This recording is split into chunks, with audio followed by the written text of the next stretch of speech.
Good afternoon সকলকে। আজকে একটা ছোট্ট রাইডে বেরিয়েছি, রাইড যদিও না, একটা কাজে বেরিয়েছি।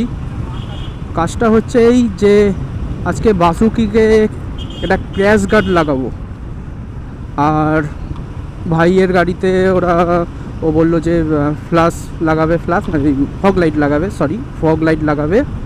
তো আমাদের এখানে ফগ লাইট ক্র্যাশ গার্ডের দাম অনেক, তাই একটুখানি আমরা চুচুড়ার তালডাঙাতে যাব। সেখানে যদি ফিটিংস করে নিয়ে আসি তো ভালো, নয়তো ক্যারি করে এনে এখানে লাগাবো কি। তবে আমার ক্র্যাশ গার্ডটা ওখানে লাগিয়ে আনতে হবে, কারণ ক্র্যাশ গার্ড ক্যারি করার মতো দুটো গাড়িতে আমরা দুজন মিলেই যাচ্ছি। সাইল পেছনে রয়েছে। এখন বাজে হচ্ছে 1:42, মোটামুটি আমাদের 2:30 বেজে যাবে ঢুকতে ঢুকতে। তো চলো দেখি কীরকম কী দাম নেয়, কীরকম কোথায় ফিটিংস করি, সবটাই বলবো কেমন কি রেট নেয়। আগের একটা ভিডিও করেছিলাম কিছুদিন আগে, হয়তো ওই সেই বেগমপুরের ভিডিওটা। আমার যেই মাইকটা ছিল, মাইকের ডেড ক্যাটটা পড়ে যায়, আমি সেটা বুঝতে পারিনি। কন্টিনিউ ভিডিও করেছি, এত প্রচণ্ড নয়েজ আসছে, উইন্ড নয়েজ আসছে। আমি পরে ভিডিওটা যদিও বা দেখেছি। তো আজকে এখন আবার ভালো করে চেক করে ফিট করে পেলাম, জানি না এখন কীরকম আসে, পরে আরেকবার চেক করে নেবো। তো চলো দেখা যাক।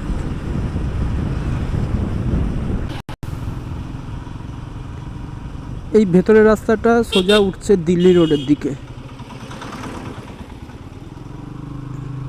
একটু এগিয়ে বাদিকে মাসির দোকান আছে, আমরা চা খাই। জয় মা। সামনে আমরা এখানে চা খেতে আসি যদি বাবা। এটা তো অনেকটা শর্টকাট, ওদিক থেকে নগা দিয়ে গেলে প্রচণ্ড জ্যাম হয়। এই পাশ থেকে ওদিকে আমাদের ওটা কি বলে, সিমলা মোড় থেকে ঘুরতে হয়, বাঙিহাটি মোড় থেকে। এই রাস্তাটা মাঝখান থেকে বেশ ভালো শর্টকাট, আমাদের অনেকে জানে, তাই দিক দিয়েই যাওয়া আসা করে। এই হচ্ছে বাদিকে আমাদের মাসির দোকান এখন বন্ধ, কারণ আমরা চা খাই। আর এই ডান দিকে চলে যাচ্ছে আমাদের দিল্লি রোড। তো উঠে গেছি এখন দিল্লি রোডে। সামনে আসছে নগার মোড়। নগার মোড়ে একটুখানি চাপ আছে। সাহিলের লাইসেন্স কিন্তু এখনও হয়নি, সবে জমা পড়েছে, লার্নার লাইসেন্স রয়েছে। তাই আমি একটুখানি আগে থাকবো, ওকে পেছনে আসতে বলবো, সিগন্যালটা যাতে ফলো করে, যাতে সিগন্যালটা ফলো করে সেই বুঝে ওকে আমি পেছনে থাকুক। আমার সব কিছু রেডি রয়েছে, ওকে আছে, কিন্তু ওর সবে জমা পড়েছে, এখনও লার্নার লাইসেন্সটা চলে এসছে। কিন্তু এখন এমন অসুবিধা যে গাড়িটাও নিয়ে যেতে হবে, ক্র্যাশ গার্ড আমাকেও গাড়িটা নিয়ে যেতে হবে। ও ফগ ইনস্টল করবে, ওর কি ব্যাটারির কন্ডিশান আছে না আছে সব চেক করে ওটাও ইনস্টল করবে। তার জন্য নগর মোড়েতে জাম রয়েছে, ওকে একটুনি বলি চেপে যেতে। যাদের কাগজপত্র ঠিক নেই তারা এই রাস্তাটা একটুখানি অ্যাভয়েড করাই ভালো। এই জায়গাটায় প্রচণ্ড চেকিং হয়। প্রপার ডকুমেন্টস যদি থাকে তাহলে কোনো চাপ থাকে না, কিন্তু যদি না থাকে তাহলে কিন্তু একটু অসুবিধা পড়ে যেতে পারো। কারণ দিল্লি রোডের এখান থেকে সুগন্ধা মোড় অবধি 4 থেকে 5 জায়গায় চেকিং চলে। এখানে এক জায়গায় হলো, পরে চলে বৈদ্যবাটি চৌমাথা, তারপরে করে মানকুণ্ডু চৌমাথা আর চন্দননগর। এই 4-5 জায়গায় কিন্তু একটুখানি চেকিং চলে। এই হচ্ছে আমাদের দিল্লি রোড পেয়ারাপুর টোল। বাদিকে NH2 ধাবা অলরেডি কমপ্লিট চা খাওয়া। এই দিল্লি রোডে যতগুলো মোটামুটি ধাবা রয়েছে কিছুটা কমপ্লিট আমাদের চা খাওয়া। কেন ভাই, বাচ্চার মাটা কী দোষ করেছিল, হেলমেটটা পরাসনি? বাচ্চাটার নয়, এখন হবে না, 3 বছরের কম দেখে মনে হলো।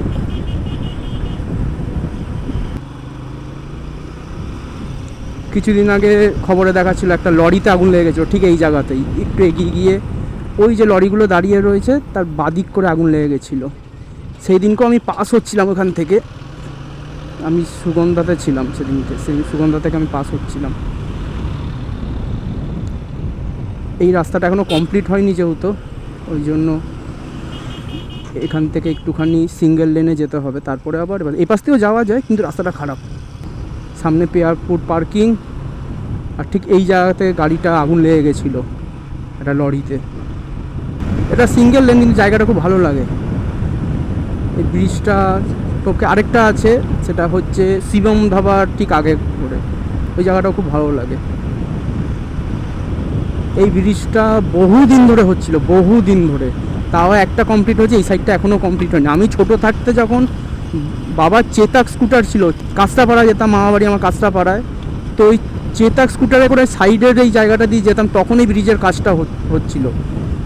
সালে 2000, চেতাক আমাদের বিক্রি হয় 2004-5 সাল, তার আগের থেকে, তার মানে ভাবো 2002-3 কথা বলছি। ডান দিকে চলে যাচ্ছে শেওড়াফুলি, বাঁদিকে তারকেশ্বর, সোজা ব্যান্ডেল। এখন রয়েছি বৈদ্যবাটি চৌমাথা, বাঁদিকে 35 কিলোমিটার গেলে তারকেশ্বর।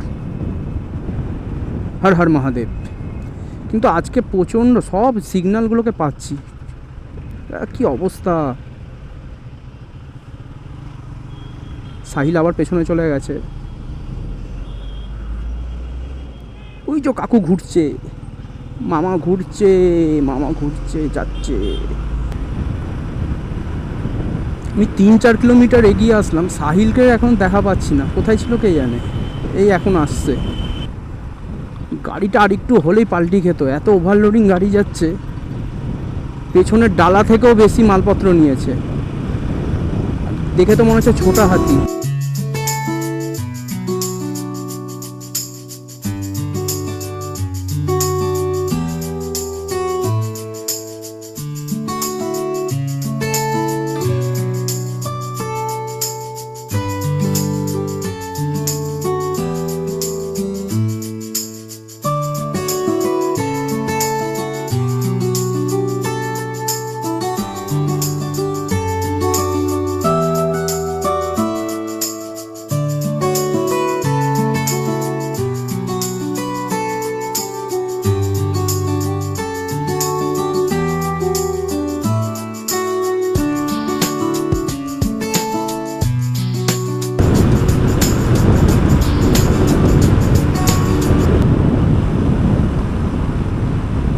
চলে আসলাম এখন ভদ্রেশ্বরে লাল সিগন্যাল। চলো,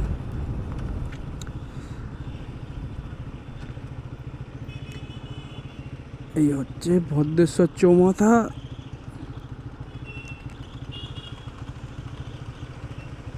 ডান দিকে চলে যাচ্ছে ভদ্রেশ্বর স্টেশন, আমাদের সোজা যেতে হবে, আমরা চন্দননগর থেকে ঢুকে যাব। এই শিবম ধাবার আগে এই ব্রিজের এই জায়গাটা খুব ভালো লাগে,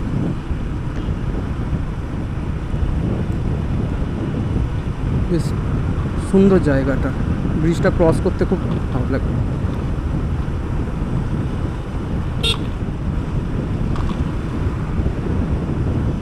বাঁ দিকটা দেখা যাবে,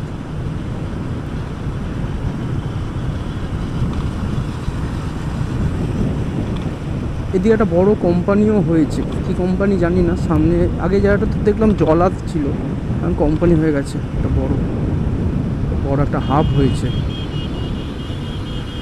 বাদিকে শিবম হোটেলে চা ভালো করে, খেয়েছিলাম।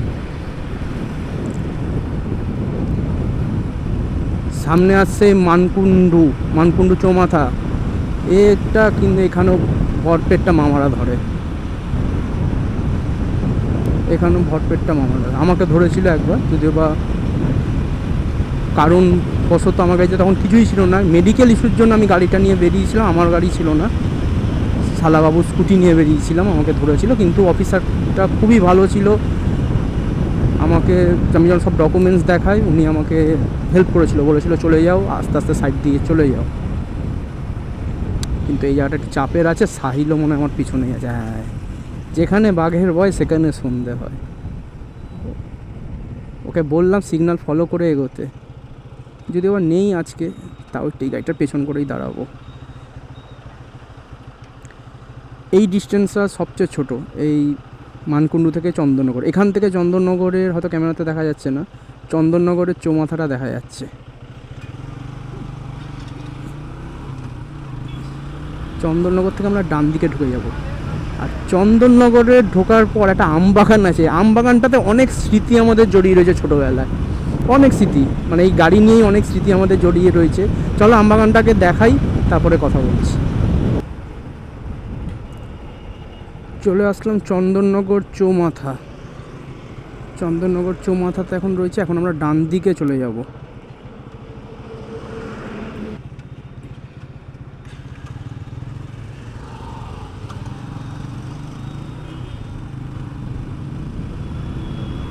এই রাস্তাটা খুব সুন্দর, একদম সেই মটোজিপি রোডের মতো, হেঁকে বেঁকে এঁকে বেঁকে। এই রাস্তা হচ্ছে আমাদের দুর্গা পুজোর স্পেশাল এই রাস্তাটা ছিল। আমরা প্রত্যেক পুজোতে এই রাস্তাতে একবার হলেও আসবো। হর হর মহাদেব। তো শুধু রাস্তাটা দেখো, গেলোবার আসিনি, তার আগের বার এসেছিলাম, এই বছর আসিনি, সরি গেলোবার না, এই বছর আসিনি। তো রাস্তাটা দেখো। আর এই জায়গাতে এক দুর্গা পুজোয় পরপর দুবার আমাদের গাড়ি খারাপ হয়েছিল। একবার কার্তিকের গাড়ি, লাস্টে লোকের বাড়ি থেকে ওর দড়ি নিয়ে গাড়ি বেঁধে আমরা বাড়ি গেছিলাম। আর ঠিক এই জায়গাটাতে, এই পয়েন্ট না, এই মুখটাতে একটা রাস্তা, এই যে এই জায়গাটাতে আমাদের আরেকটা গাড়ি পরের দিনই ঠিক খারাপ হয়েছিল। এখানে কলা গাছ থেকে দড়ি বানিয়ে, মানে কলা গাছের পাতা, শুকনো পাতাতে দড়ি বানিয়ে সেই বেঁধে আমরা গেছিলাম। টোটাল 16 জন ছিল সেই সময়। এখন সব কোথায়, পুজোতে কারো পাত্তা পাওয়া যায় না। হ্যাঁ, ভালো ছিল দিনগুলো, সত্যি ভালো ছিল। এই রাস্তার মতনই সুন্দর ছিল। চন্দননগরের এই ভেতর দিকটা বেশিরভাগ আম বাগান, আম চাষ হয় অনেক। আমরা যেখান দিয়ে বেরোলাম ওই জায়গাটা পুরোটাই আম বাগান ছিল। এদিকেও অনেক আম বাগান রয়েছে।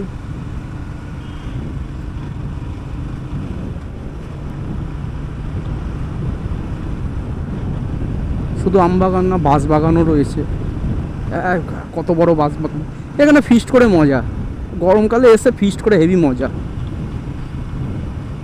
সাহিলের ক্র্যাশ গার্ডটা লাগিয়েছে, ভালো লাগিয়েছে। ওটা দেখে আমারও আবার মনটা উসকুস করলো যে লাগিয়েই নি, লাগাতে তো হবেই। সামনে একটা ট্রিপ রয়েছে একদিনের, ওই জন্য। আচ্ছা, এই যে রাস্তাটা যাচ্ছে না, এর বাদিক থেকে একটা রাস্তা চলে যাচ্ছে চন্দননগরে। অনেকে শুনে একটা সে ওভারব্রিজের ভিডিও, আবার ওই কি ব্রিজ দিয়ে আবার যাবে, ছেলেটা সে ওভারব্রিজ দিয়েই যাবে, সিধে বেরোলেই হয়ে যেত। I love Chandannagar, okay, love you too.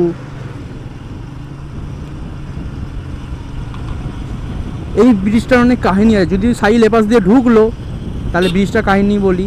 এই ব্রিজটা এখন নতুন তৈরি হচ্ছিল বা নতুন চালু হয়েছিল। অনেকে বলছেন এই ব্রিজের মধ্যে ভূত আছে, এই আছে ওই আছে, রাত্রিবেলা একটা ছেলে আর মেয়েকে দেখা যায়।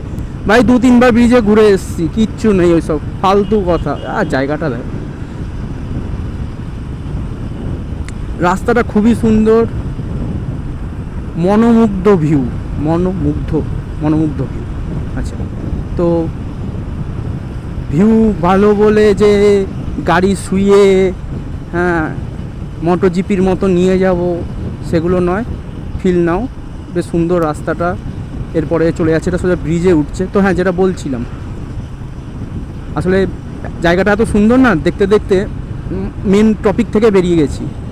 দেখো, এদিকে আমবাগান, এদিকে বাঁশ বাগান, মাঝখানে রাস্তা, তার ওপর পুলিশের ব্যারিকেড, যেটা আমাদের রাজ্যে সব জায়গাতে, জল পাও চায় না পাও, খাদ্য পাও চায় না পাও, পুলিশ ব্যারিকেড সব জায়গায় পাবে বস। যখনই এরকম পরিস্থিতি দেখতে পাবে বুঝে নেবে ওয়েলকাম টু ওয়েস্ট বেঙ্গল।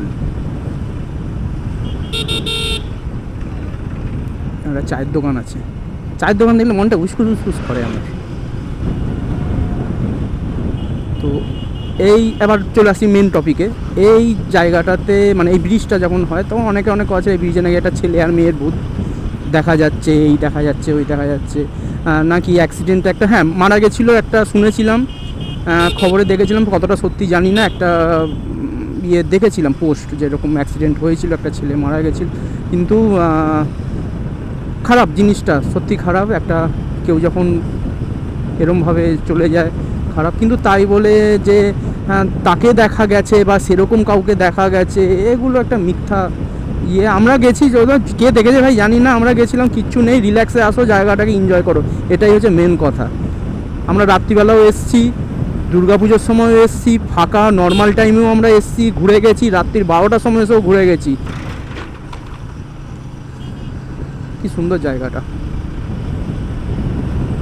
আসলে প্রত্যেকবার না রাতে এসেছিলাম আমি এইখানে, তার জন্য এই ফিলটা আমি নিতে পারিনি। এখন বেশ ভালো লাগে জায়গাটাকে দেখে।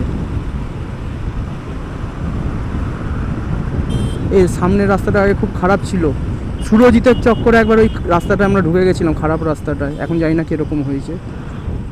আমরা যেহেতু জিটি রোড যাব, তো সোজা এই ব্রিজ সামনেই, ব্রিজ থেকে আমরা ঘুরে যাব। চলো ব্রিজের ভিউটা তোমাদেরকে দেখাই। চন্দননগর ব্রিজ এক সময় খুব ভাইরাল ব্রিজ ছিল, যদিও তারপরে পুলিশের তৎপরতা এখানে গাড়ি দাঁড় করিয়ে ছবি তোলা বা ভিডিও এগুলো অনেকটা বন্ধ করা হয়েছে। বেশি দিনকার ব্রিজ নয়। কার্ভটা জাস্ট মারাত্মক কার্ভটা জাস্ট অসাধারণ। এর আগে ভিডিও করেছিল বলতে আমার গাড়ির পেছনে শুভ বসেছিল, শুভ একটা ভিডিও করেছিল, মোবাইলে করেছিলাম, যেহেতু রাত্রিবেলা আমরা কোনো ক্যামেরা তখন আমার ছিল না, ক্যামেরা নিয়ে আসতেও পারিনি।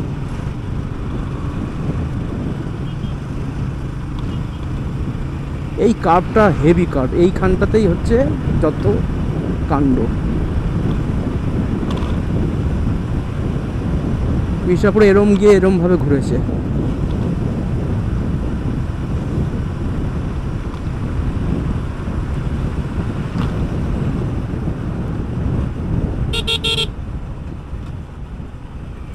কাকা করে কি? নিচে ডাম্পিং ইয়ার্ড। এতক্ষণ সুন্দর সুন্দর বাগান দেখতে দেখতে এখন ডাম্পিং ইয়ার্ডটা খুব চোখে লাগছে। চলো ব্রিজ শেষ, এবার যাবো আমরা বাদিকে, জিটি রোড ধরবো আমরা। অবশেষে উঠলাম জিটি রোড। এখন জিটি রোড থেকে আমাদেরকে একটু এগিয়ে বাদিকে যেতে হবে।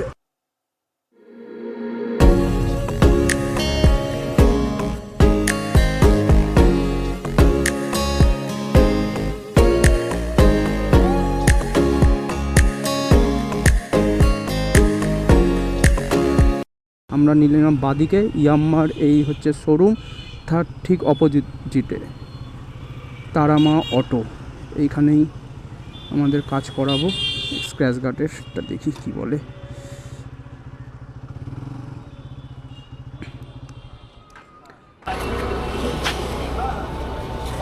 পুরো পাক্কা 2:30টার সময় আমরা পৌঁছে গেছি। এপাশে যাচ্ছে, এদিক যাচ্ছে হচ্ছে চুচুড়া।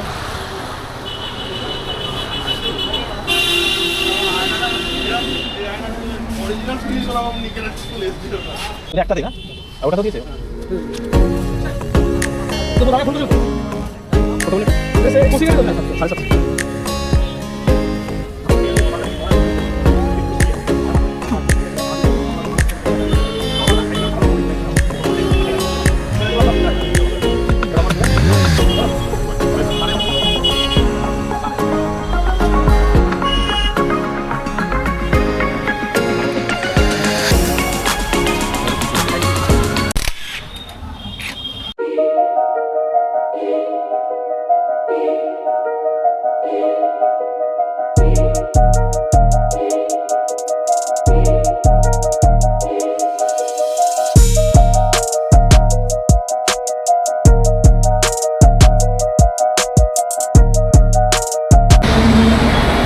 অবশেষে 2.5 ঘন্টা পর বাসুকি রেডি। এই হচ্ছে বাসুকির লুক এখন।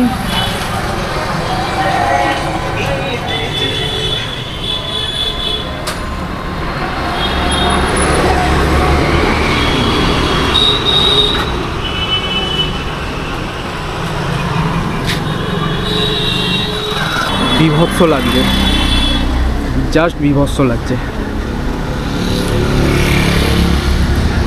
এরপরে একটু কাজ আছে, কাজ করে এখন বাজে 4:15। এরপরে কাজ করে আমরা একটু বেরিয়ে যাবো বাড়ির দিকে। সাইডের গাড়িতে লাইট ফিটিং চলছে কোম্পানি।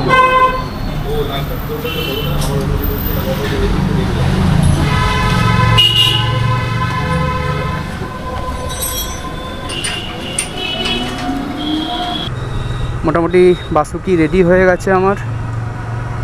চলো যেতে যেতে আরও কথা হবে।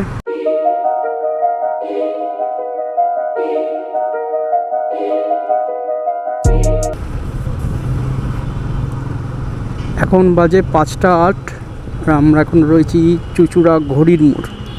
ঘড়ির মোড় থেকে আমি বাদিক চলে যাব।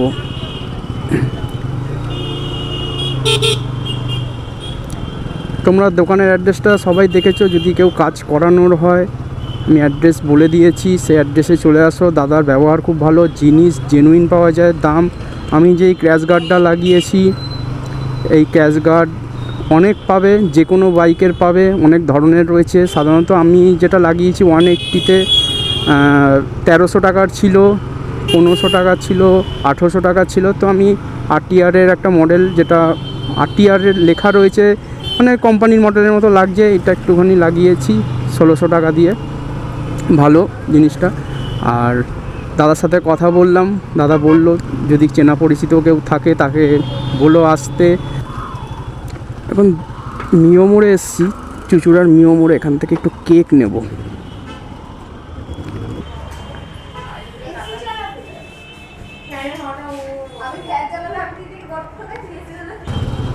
তো কেক নেওয়া কমপ্লিট। এখন সামনে চুচুড়া স্টেশন, আমি যাব একটু পোলবার দিকে, একটু কাজ মিটিয়ে তারপরে বাড়ির দিকে যাচ্ছি।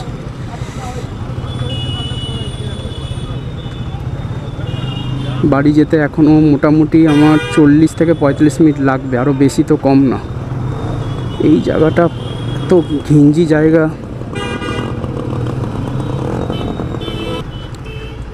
চলে এসেছি সুগন্ধা মোড়। এখান থেকে একটু সোজা যাব কাজ মিটিয়ে, তারপর বাড়ির দিকে যাব। তাহলে দেখা হচ্ছে আবার কোনো নেক্সট ভিডিওতে। সবাই ভালো থাকবেন, সুস্থ থাকবেন। Tata, good night.